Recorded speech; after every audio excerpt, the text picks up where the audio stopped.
जय श्रीराम. आज श्रीरामचरितमानस भाग 156. रामे चित्तलयः सदा भवतु मे, भो राम मामुद्धर.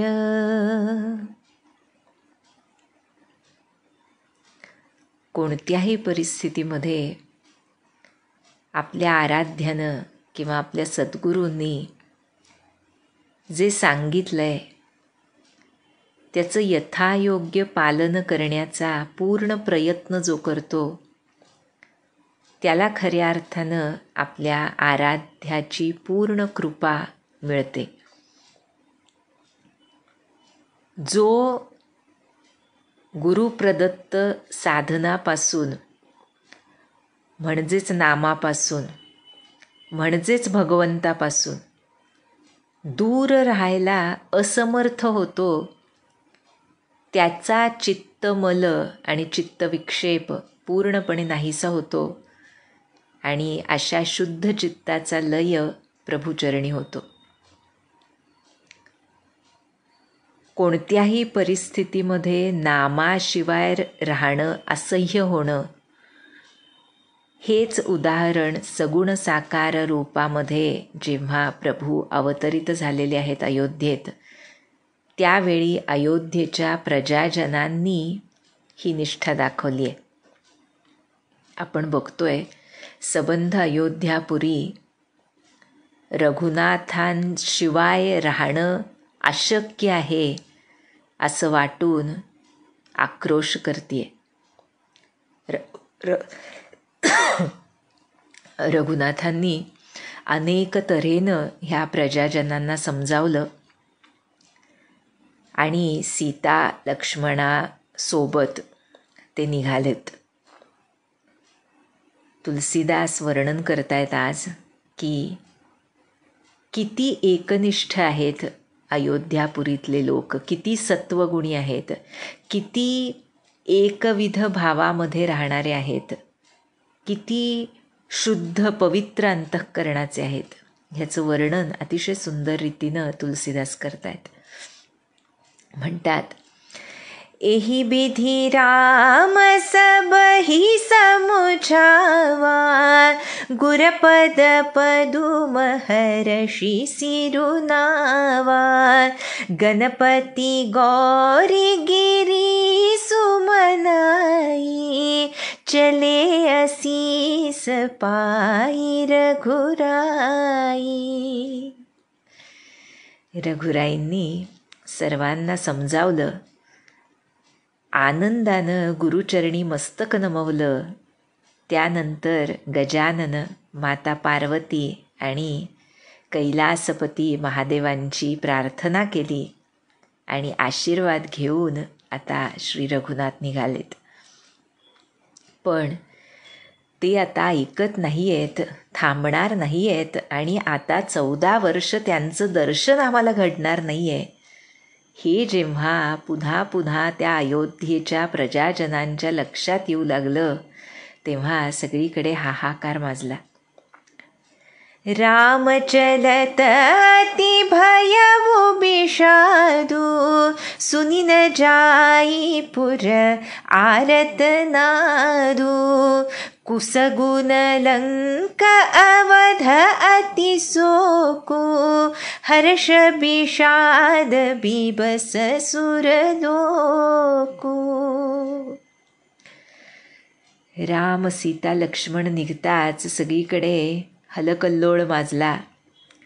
ऐकवत नव्हतं, लोकांचा शोक ऐकवत नव्हता.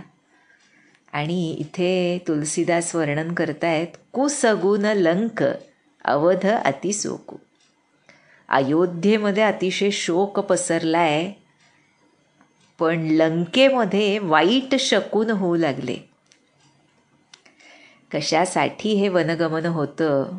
वन ऑफ द रिझन्स की रावणाचा अंत होणार होता आणि त्यासाठी हे निमित्त होतं एक प्रकारे. त्यामुळे राम आता वनात निघालेत म्हटल्यावर लंकेमध्ये अपशकुन होऊ लागले. आणि देवलोकी मात्र आता राक्षसांचा अंत होणार म्हणून जणू हर्षोत्सव सुरू झाला. पण शेवटी देव आहेत, ते सत्वगुणी आहेत, त्यामुळे त्यांना त्या हर्षाबरोबरच, त्या आनंदाबरोबरच अयोध्यावासियांचं दुःख बघून विषाद वाटू लागला. अयोध्येची अवस्था खरोखर फार बिकट झाली आहे. आपल्याला माहीत असेल, ज्या वेळेला विभीषणाला राज्याबाहेर काढलं रावणानं, नंतर ज्या वेळेला तो रामभक्त आहे हे लक्षात आलं आणि तो ह्याला रावणाला जेव्हा सल्ला देऊ लागला, तेव्हा त्याला लाथ मारून जेव्हा बाहेर काढलं, तेव्हा तुलसीदासांनी एक दोहा घातला, एक चौपाई घातली. त्यामध्ये ते म्हणतात, साधू अवज्ञा तुरत भवानी, कर कल्याण अखिल कैहानी. जो मनुष्य साधूनं दिलेली आज्ञा पाळत नाही किंवा कोणत्याही प्रकारे साधू म्हणजे सज्जन मनुष्याला हानी पोहोचवतो, कोणत्याही प्रकारे सज्जन मनुष्याला मन दुखवेल असं काही वागतो, त्यावेळेला कर कल्याण अखिल कैहानी. अनंत जन्म जे कल्याण किंवा पुण्य संचय झालेला असतो, त्या सगळ्याचा नाश त्यामुळे होतो, असं तिथं तुलसीदास सांगतायत. आणि इथं तर प्रत्यक्ष भगवंतांना, अयोध्येच्या सम्राटाला कैकेयी मातेच्या एका विपरीत अशा षडयंत्रानं बाहेर काढलंय. त्यामुळे अयोध्येवरची कळाच नाहीशी झाली. कोणत्याही प्रकारे हा खूप मोठा बोधसुद्धा आहे प्रत्येक सामान्य माणसासाठी देखील, की जेव्हा जेव्हा आम्ही सत्पुरुषाच्या, संताच्या सहवासात येतो, तो खरा संत असेल, अगोदर ती जाणण्याची बुद्धी आमच्यामध्ये झाली पाहिजे. आणि जर ती त्याच संताच्या, सत्पुरुषाच्या कृपेनं झाली, तर कोणत्याही प्रकारे अगदी लहानात लहान गोष्टीमध्ये सुद्धा त्याची अवज्ञा आमच्याकडून होऊ नये ह्याची पुरेपूर काळजी आम्ही घ्यावी लागते. आणि जर ती घेतली गेली नाही आणि अगदी वैचारिक पातळीवर सुद्धा आमच्या मनामध्ये विकल्प आले, तर त्याचा परिणाम आम्हाला भोगावा लागतो. कलियुगामध्ये एक सूट दिलेली आहे की मानसिक जे आमचे विकल्प असतात त्याला शिक्षा नाही. तुम्ही जर त्याची कृती केली, काही बोललात त्याबद्दल, काही कृती झाली, तर मात्र त्याचं फळ भोगावं लागतं. त्यामुळे निदान मनात आलं तरी ते मटिरियलाइज होऊ नये आमच्या हातून, ह्याची तरी पुरेपूर काळजी या युगात घ्यावी लागते. खूप मोठी सूट आहे ही कलियुगासाठी, कारण माहिती आहे की किती कलुषित अंतःकरण आमचं असू शकतं. त्यामुळे जर प्रत्येकच दुर्विचाराला शिक्षा द्यायची झाली, तर दिवसामध्ये अनेक वेळेला भगवंतांना आम्हाला शिक्षा द्यावी लागेल. त्यामुळे तसं होऊ नये यासाठी ही सूट दिलेली आहे. पण तरीसुद्धा साधकानं, मुख्यतः शिष्यानं, सद्गुरूंच्या, संत सत्पुरुषांच्या मानाची पुरेपूर दखल आपल्या अंतःकरणात घेऊन आमचे विचार आणि कृती आखली पाहिजे, हे यातून आम्हाला कळतं. पुढच्या त्या विभीषणाचा प्रसंग जो आपण म्हटलं तिथून सुद्धा, आणि इथे तर प्रत्यक्ष भगवंत आहेत, पण ते भगवंत आहेत ह्याची जाणीव किती जणांना आहे. त्यामुळे कधीही जसं आमचं महाराज म्हणतात, सत्पुरुष ओळखणं ही अत्यंत दुर्मिळ गोष्ट आहे. त्यामुळे जोवर आम्हाला कळत नाही सत्पुरुष आहे किंवा नाही, तोवर निदान कोणत्याही संत साधूबद्दल निंदा करू नये किंवा आमच्या अंतःकरणामध्ये त्यांच्याबद्दल हीनपणाची, कमीपणाची भावना असू नये, एवढी तरी काळजी निश्चितपणे आम्ही घेतली पाहिजे, हे देखील या प्रसंगातून कळतं. किती दुर्दैवी वेळ आली अयोध्येवर त्या एका घटनेमुळे. अत्यंत हाहाकार सगळीकडे माजलेला आहे. आणि तुलसीदास आम्हाला पुढं सांगतायत गई मुरुछा तब भूपति जागे, बोली सुमंत्रु कहन अस लागे। रामु चले बन प्राण न जाही, केहि सुख लागी रहत तन माही। एहि ते कवन व्यथा बलवाना, जो दुख पाई तजहि तनु प्राणा। पुनि धरि धीर कहई नर नाहु, लय रथु संग सखा तुम जाहु। सुठी सुकुमार कुमार दो, जनक सुता सुकुमारी। रथ चढ़ाई देखराई बनु, फिर हु गए दिन चारी। जो नहीं फिरहि धीर दो भाई, सत्यसंध दृढ़ व्रत रघुराई। तौ तुम विनय करेहु कर जोरी, फेरिय प्रभु मिथिलेश किशोरी। जब सिय कानन देखि डेराई, कहेहु मोरी सिख अवसरु पाई। सासु ससुर अस कहेहु संदेशु, पुत्री फिरिय बन बहुत कलेसु। पितुगृह कबहु कबहु ससुरारी, रहेहु जहाँ रुचि होई तुम्हारी। एहि विधि करेहु उपाय कदम्बा, फिरहित होई प्राण अवलंबा। नहीं त मोर मरनु परिणामा, कछु न बसाई भये विधि पामा। अस कही मुरुचि परामहि राऊ, राम लखनु सिय आनि देखाऊ। पाई रजाय सुनाई सिरु, रथु अति बेग बनाई। गयबु जहाँ बाहिर नगर, सिय सहित दो भाई। ज्यावेळी श्रीराम बाहेर पडले त्यावेळी काही वेळानं दशरथ राजांची मूर्छा दूर झाली. शुद्धीवर आल्यावर सुमंत्राला बोलावलं आणि म्हणू लागले, राम वनात निघून गेलाय, पण माझे प्राण काही जात नाहीत. आता कोणतं सुख मिळवण्यासाठी हे प्राण शरीरात राहिलेत कुणास ठाऊक. यापेक्षा मोठी व्यथा कोणती असेल ज्यामुळे प्राण शरीराचा त्याग करतील. असा शोक दशरथ राजा करतायत. पण नंतर धीर धरून म्हणतायत, सुमंत्रा तू रथ घे आणि श्रीरामासोबत जा. अतिशय सुकुमार आहेत माझी दोन्ही बाळं आणि माझी सून.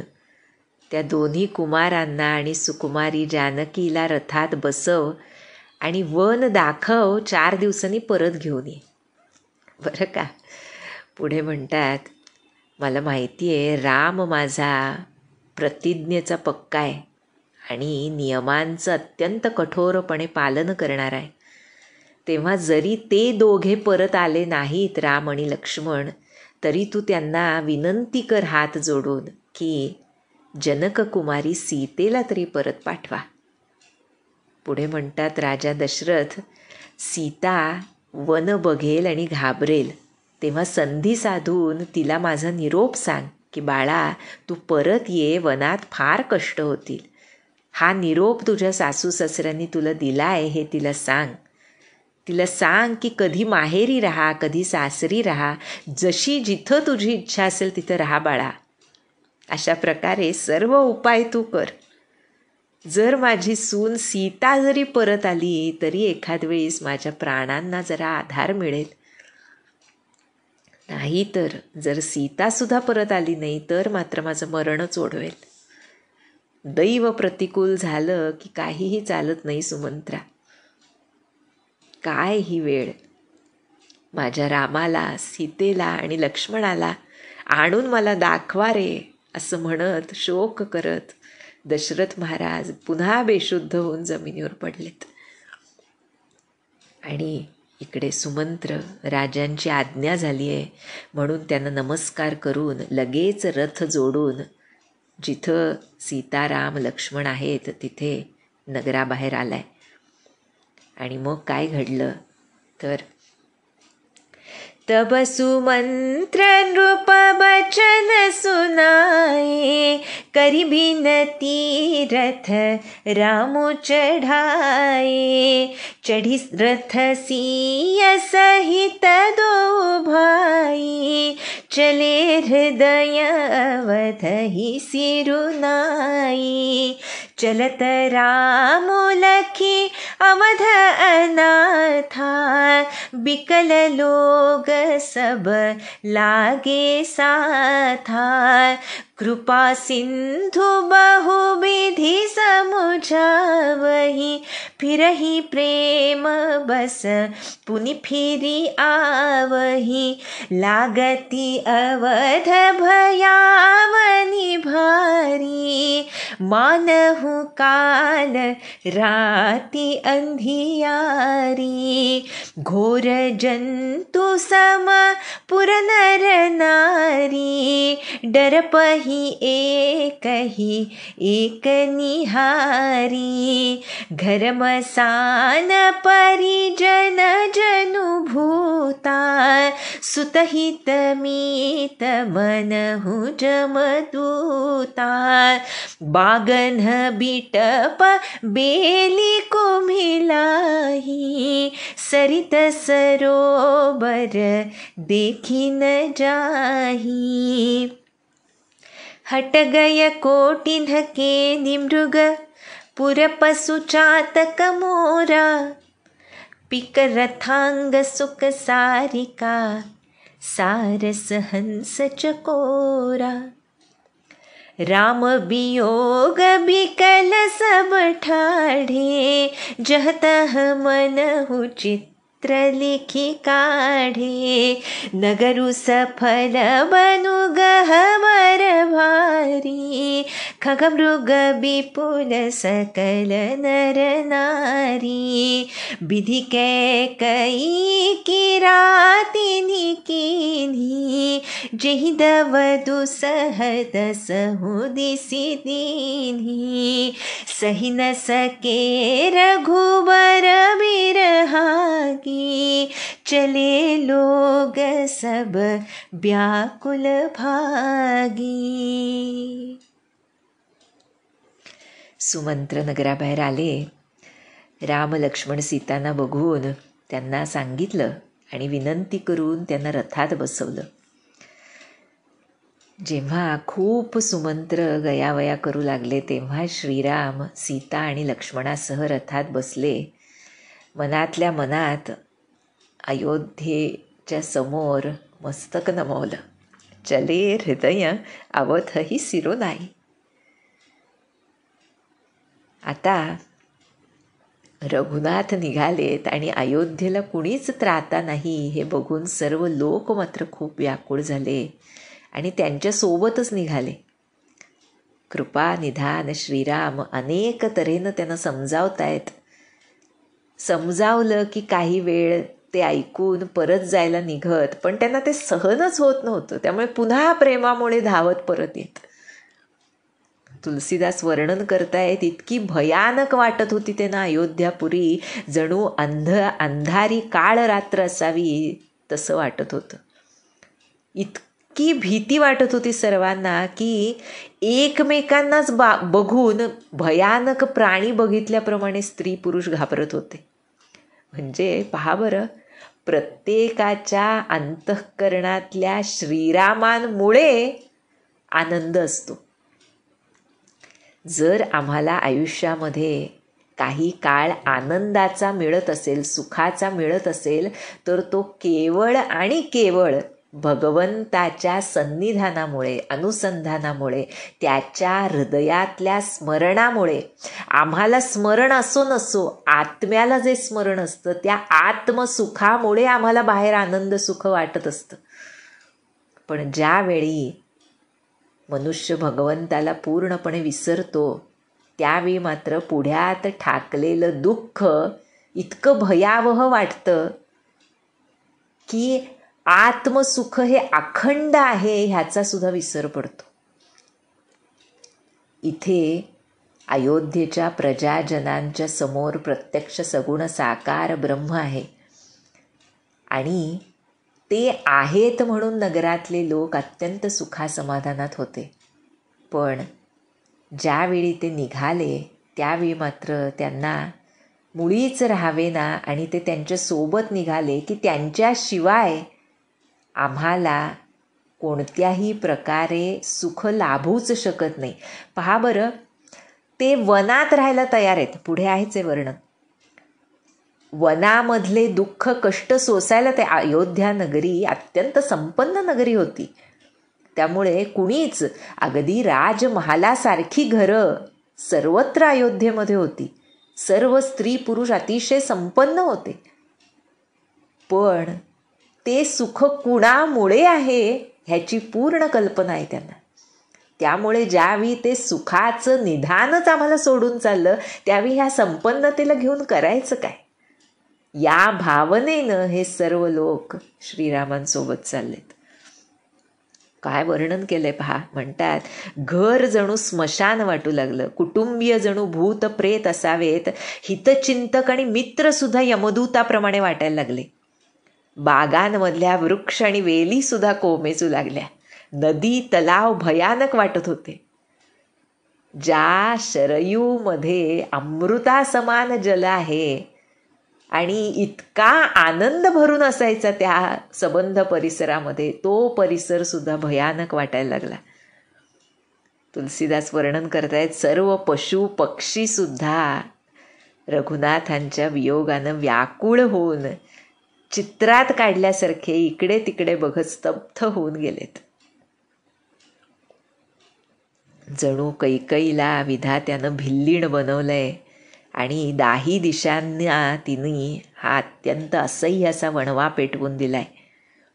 पण रामांच्या विरहाची आग लोक सहन करू शकले नाहीत आणि सर्व लोक व्याकुळ होऊन पळू लागले. सबही विचारू कीन्ह मन माही, राम लखन सिय बिनु सुखु नाही.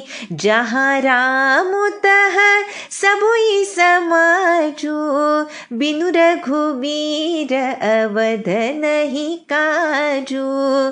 चले साथ अस मंत्रु दृढ़ाई, सुर दुर्लभ सुख सदन बिहाई. रामचरण पंकज प्रिय जिन्हि, विषय भोग बस करहि कितिन्हि. बालक वृद्ध बिहाई गृह, लगे लोग सब साथा. तमसा तीर निवासु किय, प्रथम दिवस रघुनाथा. पहा बरं, सर्वजणांच्या मनात हाच विचार आहे की राम सीता लक्ष्मणाशिवाय सुखच नाही. जिथं ते राहतील तिथंच सर्व समाज राहील. अयोध्येमध्ये रामांच्या शिवाय आमचं काही कामच नाही असा पक्का विचार करून, आणि जे आपण मगाशी म्हटलं तेच दिलंय पहा, सुर दुर्लभ सुख सदन बिहाई. देवांना दुर्लभ असणारी अशी सुख जिथं नांदत होती, अशी संपन्न घरं सोडून सर्वजण श्रीरामांच्या सोबत निघाले.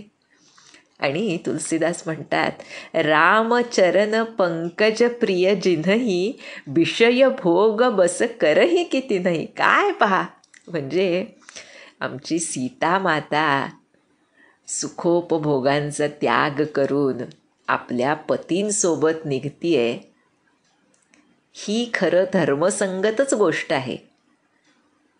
तिनं केलं त्यामध्येच माझं कल्याण आहे ह्याची पूर्ण खात्री तिला आहे. पण त्याहून अधिक त्यागी म्हणावे लागतील एका दृष्टीनं अयोध्येचे लोक, जे अशा संपन्न घरांना सोडून आपल्या राजासोबत जायला तयार झालेत पहा. म्हणजे त्या काळी मुख्यतः रामराज्यामध्ये राम आणि प्रजेचा काय संबंध होता, ज्या काही पुढे गोष्टी घडल्या असतील त्यामागे राजा आणि प्रजेचा किती निकट संबंध, किती घनिष्ठ निष्ठा एकमेकांवर आहे, विश्वास एकमेकांवर आहे, एकमेकांसाठी प्राणत्याग करण्याची सुद्धा तयारी आहे, हे ह्यातून लक्षात येतं. खरोखर अयोध्येच्या प्रजेचं रामांवरचं प्रेम, अर्थात त्याचं कारण असा करुणानिधान राजा त्यांना लाभला होता. त्यामुळे तुलसीदास म्हणतात, ज्यांना रामांची चरणकमल प्रिय आहेत त्यांना कधीतरी विषयभोग वश करू शकतील का. त्यामुळे केवळ लहान मुलं आणि म्हातारे लोक जे होते त्यांना घरात सोडून सर्व लोक रामांच्या सोबत निघाले. रामांनी पहिल्या दिवशी तमसा नदीच्या किनाऱ्यावर वास केला. खूप दुःख होत होतं प्रजेची ही अवस्था बघून श्रीरामांना.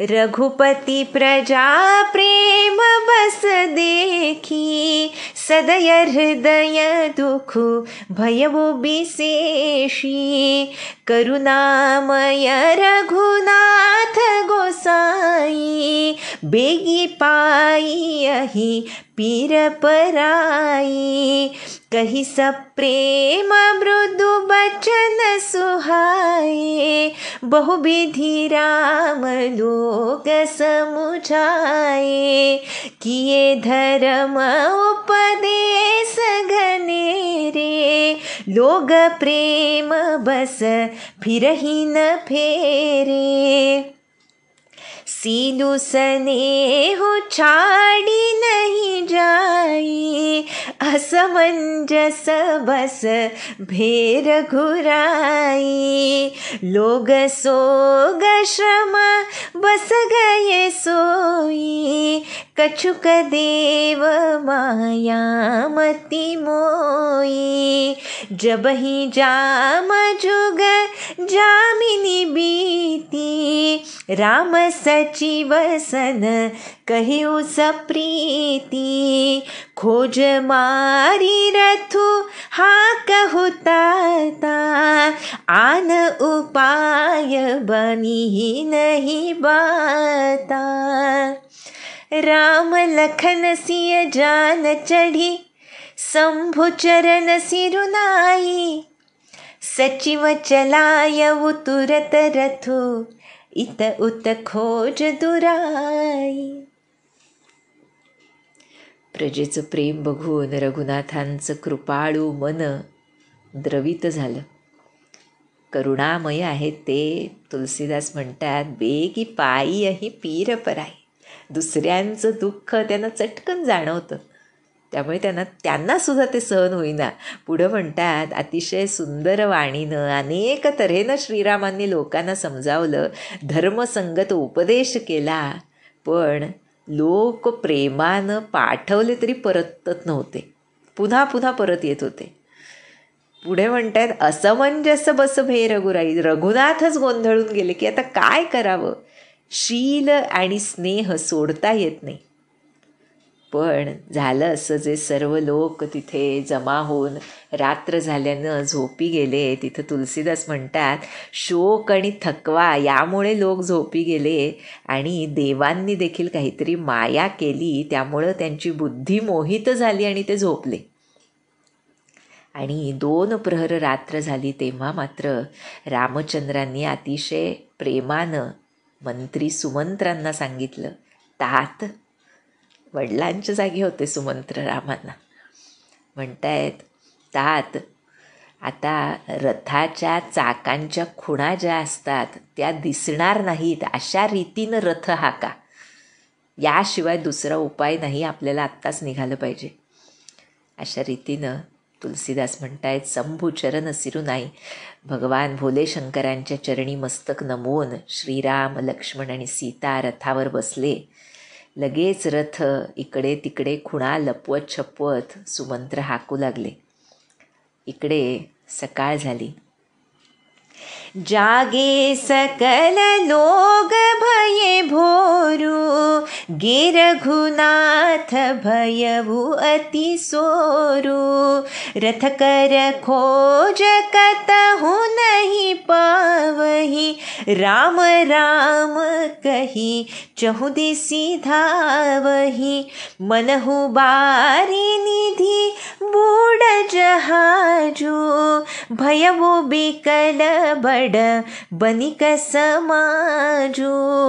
एक ही एक देहि उपदेसु, तजे राम हम जानिक लेसु. निंदहि आपु सराहहि मीना, धिग जीवनु रघुबीरु बिहीना. जौ पै प्रिय वियोग विधि कीन्हा, तौक समरनुन मागे दीन्हा. एहि विधि करत प्रलाप कलापा, आये अवध भरे परितापा. विषम वियोगुन जाई बखाना, अवधि आस सब राखहि प्राणा. राम दर सहित नेम व्रत, लगे करन नर नारी. मनहु कोक कोकी कमल, दीन बिहीन तमारी. सर्व लोक जागे झाले. पहाट होताच आणि गोंधळ उडाला सगळीकडे की गेले राम, कुठे गेले. रथाचाही पत्ता लागेना. राम राम असा पुकारा करत, हाकारी घालत सगळीकडे धावू लागले. तुलसीदास म्हणतायत, समुद्रात जहाज बुडालं की जसे व्यापारी लोक हवालदिल होतात, तसे ते एक दुसऱ्याला सांगू लागले की आपल्याला कष्ट होऊ नयेत म्हणून आमचे श्रीराम न सांगताच निघून गेले. स्वतःची निंदा करू लागले आणि पाण्याविना मरणाऱ्या माशांची प्रशंसा करू लागले. धिग जीवनु रघुबीर बिहीना. धिक्कार आहे रामांशिवाय आमच्या जगण्याचा. जर विधात्यानं प्रिय अशा व्यक्तीचा वियोग आमच्या नशिबी ठेवला होता, तर मागितल्यावर आम्हाला मरण तरी का दिलं नाही. अशा रीतीनं आक्रोश करत दुःखभरित अंतःकरणानं अयोध्येला परतले. तुलसीदास म्हणतात, त्यांच्या अवस्थेचं वर्णन करणंच कठीण आहे, इतकं दुःख होतं. पण 14 वर्ष संपण्याची आशा करत प्राण बाळगून होते. त्यासाठी सर्व स्त्री पुरुष लवकर आम्हाला श्रीरामांचं पुन्हा दर्शन व्हावं यासाठी नियम आणि व्रत करू लागले. बघा बरं, म्हणताय, चक्रवाक जोडपं आणि कमळ जसे सूर्याविना दैन्यवाणे होतात, तसे सर्वजण झाले होते. इकडे सीता सचिव सहित दो भाई, शृंगबेरपुर पहुँचे जाई. उतरे राम देव सरी देखी, कीन्ह दंडवत हर्षु विशेषी. लखन सचिव सिय किए प्रणामा, सबहि सहित सुख पायऊ रामा. गंग सकल मुद मंगल मूला, सब सुख करनी हरनी सब सूला. कही कही कोटिक कथा प्रसंगा, राम बिलो कही गंग तरंगा. सचिव ही अनुज ही प्रिय ही सुनाई, विबुध नदी मही माँ अधिकाई. मज्जनु कीन्ह पंथ श्रम गयऊ, सुचि जलु पियत मुदित मन भयऊ. सुमिरत जाहि मिटई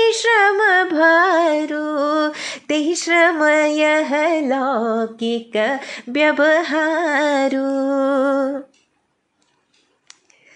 म्हणताय तिकडे सीता आणि सुमंत्रांसह दोन्ही बंधू कुठे पोहोचले तर शृंगवेरपूर इथे पोहोचले, जिथं गंगा नदीचं सानिध्य आहे. त्यामुळे श्रीराम तिथे रथातून उतरले. अत्यंत आनंदानं गंगा मातेला दंडवत केला आहे श्रीरामाने, बरं का.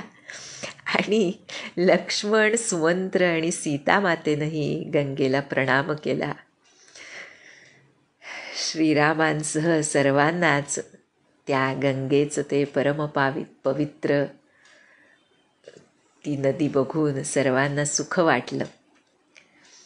कारण काय म्हणताय तुलसीदास, ही आमची गंगा माता सर्व आनंदाचं आणि मांगल्याचं मूळ आहे.